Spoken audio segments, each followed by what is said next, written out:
প্রথমবার বিয়ে শপিং করতে ঢাকায় যাচ্ছি। আমার বিয়ের সময় এসব কিছুই বুঝি নাই, যা দিছে তাই নিয়েছি। ঢাকায় যাওয়ার আগে আমার মেয়েকে স্কুলেও ভর্তি করে দিয়েছি। তবে খারাপ লাগছে, মেয়েকে রেখে বিয়ে শপিংটা করতে যাব। আমার মাটা স্কুলের প্রথম দিনে ক্লাসে ঢুকতেই চায়নি, কিন্তু একটু পরে খুব ফ্রি হয়ে গেছে। কত খুশি সে তার বন্ধু বান্ধবী পেয়ে। স্কুল ড্রেস পরলে আমার মেয়েকে কেমন লাগবে এটা ভেবেই আমার খুব আনন্দ হচ্ছিল। মায়ের এই আনন্দের ফিলিংসটা আপনাদেরকে বোঝাতে পারবো না। যেহেতু আমাদের বিকালে ঢাকার বাস আছে, সো আমি এই সুযোগে রুকায়াকে স্কুল ড্রেস বানাতে নিয়ে এসেছি। স্কুলের ক্লাস শেষ করে ডিরেক্টলি এসেছিলাম নিউ মার্কেটে। বাবা, আমার মেয়েটা জুতাও পরবে। স্কুল ড্রেসের সাথে জুতা পরলে তাকে কত সুন্দর লাগবে, তাই না? মেয়েটা আমার বড়ই হয়ে গেল মাশাআল্লাহ। বাড়িতে এসে খাওয়াই দিয়ে তাকে ঘুমিয়ে দিয়েছিলাম এবং এই সুযোগে আমি আমার লাগেজপত্র গুছিয়েছি, নিজে রেডি হয়েছি।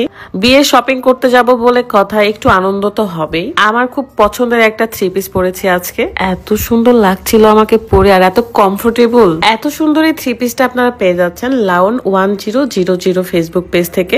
পেজটা আমার ভিডিও ডেসক্রিপশনে দেওয়া আছে, অবশ্যই চেক করে নেবেন। এইটা কিন্তু তাদের নিজস্ব ডিজাইনে তৈরি করা। আপনারা চাইলে আপনাদের পছন্দ মতো কাস্টমাইজ করে নিতে পারবেন। এই ড্রেসটার গলার কাজ এবং হাতার কাজ, লেজ সবকিছুই আমার মনটা কেড়ে নিয়েছে। এই প্রথমবার আমি কারোর বিয়ে শপিং করতে যাব ঢাকাতে। নিজের বিয়ের বেলা তো কিছুই বুঝি নাই, যা দিয়েছে তাই মেনে নিয়েছিলাম। মেনে তো নিতেই হবে, কারণ আমার 8 বছর আগে বিয়ে হলেও আমার শ্বশুর বাড়ি থেকে এক লাগেজ ভর্তি সুন্দর সুন্দর জিনিস দিয়েছিল। আর এখন আমি আলামিনের বিয়ে শপিং করতে ঢাকায় যাচ্ছি, সো এটা আমার কাছে ভীষণ একটা আনন্দের ব্যাপার। এখন হয়তো আপনারা বলবেন যে রুকায়াকে কেন রেখে যাচ্ছি, কারণ তার বাবা থাকবে বা তার দাদা দাদিও আছে। আমরা তো এই 2 দিন শুধু জার্নির ওপর থাকবো, বাস জার্নি করতে হবে, তার উপর মার্কেটে মার্কেটে ঘুরতে হবে।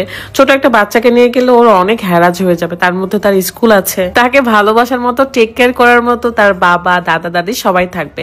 রাত এইদিকে বিয়ের আয়োজনের দায়িত্ব নিয়েছে এবং আমরা শপিং এর দায়িত্ব নিয়েছি। আর এমনিতেও আমার খুবই কষ্ট লাগে, আমি একটু পরপরই আমার মেয়ের সাথে কথা বলি, ভিডিও কল দেই। আর আমার মেয়েটাও বোঝা শিখে গেছে যে আম্মু এখন কাজে বাইরে যাচ্ছে বা দুষ্টামি করা যাবে না, এটা সেটা।